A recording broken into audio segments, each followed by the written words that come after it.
and well documented. They include open warfare, covert intelligence operations, instigation of unrest, support for armed groups, manipulation of mass and social media, bribery of military and civilian officials, targeted assassinations, false flag operations, and economic warfare.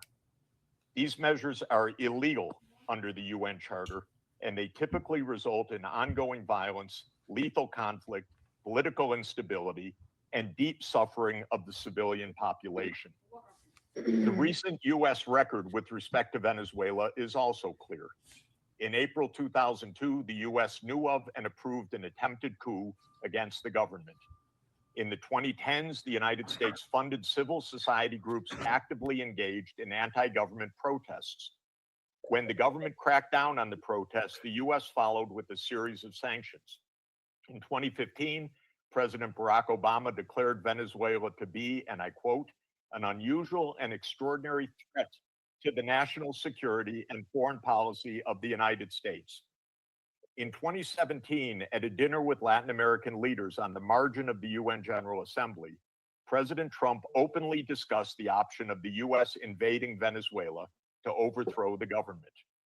During 2017 to 2020, the United States imposed sweeping sanctions on the state oil company PDVSA. Oil production fell by 75% from 2016 to 2020, and the real GDP per capita declined by 62%. The UN General Assembly has repeatedly voted overwhelmingly against such unilateral coercive measures. Under international law, only the Security Council has the authority to impose such measures.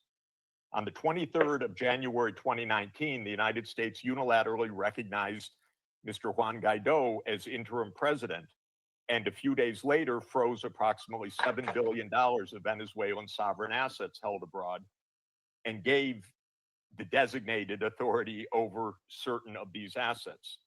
These actions form part of a continuous US regime change effort spanning more than 2 decades. In the past year, the United States has carried out bombing operations in 7 countries, none of which were authorized by the UN Security Council, and none of which were undertaken in lawful self-defense under the Charter.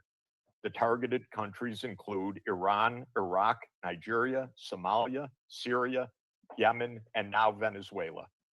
In the past month, President Trump has issued direct threats against 6 UN member states, including Colombia, Denmark, Iran, Mexico, Nigeria, and of course, Venezuela.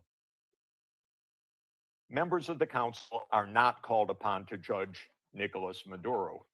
They are not called upon to assess whether the recent US attack and ongoing naval quarantine results in freedom or in subjugation. Members of the Council are called upon to defend international law, and specifically the UN Charter. The realist school of international relations, articulated most brilliantly by John Mearsheimer, accurately describes the condition of international anarchy as the tragedy of great power politics. Realism is therefore a description, not a solution for peace. Its own conclusion is that anarchy leads to tragedy. In the aftermath of World War I, the League of Nations was created to end the tragedy through the application of international law. Yet the world's leading nations failed to defend international law in the 1930s, leading to renewed global war. The United Nations emerged from that catastrophe as humanity's second great effort to place international law above international anarchy. In the words of the Charter, the UN was created, quote, to save succeeding generations from the scourge of war, which twice in our lifetime has brought untold sorrow to mankind. Given that we are in the nuclear age, failure cannot be repeated. Humanity would perish. There would be no third chance. To fulfill its responsibilities under the Charter, the Security Council should immediately affirm the following actions. The United States shall immediately cease and desist from all explicit and implicit threats or use of force against Venezuela. The United States shall terminate its naval quarantine and all related coercive military measures undertaken in the absence of authorization by the UN Security Council. The United States shall immediately withdraw its military forces from within and along the perimeter of Venezuela, including intelligence, naval, air, and other forward deployed assets positioned for coercive purposes. Venezuela shall adhere to the UN Charter and to the human rights protected in the Universal Declaration of Human Rights. The Secretary General, I recommend, should immediately appoint a special envoy mandated to engage relevant Venezuelan and international stakeholders and to report back to the Security Council within 14 days with recommendations consistent with the Charter, and the Security Council should remain urgently seized of this matter.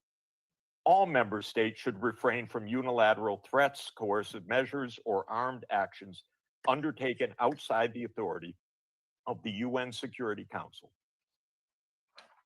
In closing, Mr. President and distinguished members of the Council, peace and the survival of humanity depend on whether the United Nations Charter remains a living instrument of international law or is allowed to wither into irrelevance. That is the choice before this Council today. Thank you very much.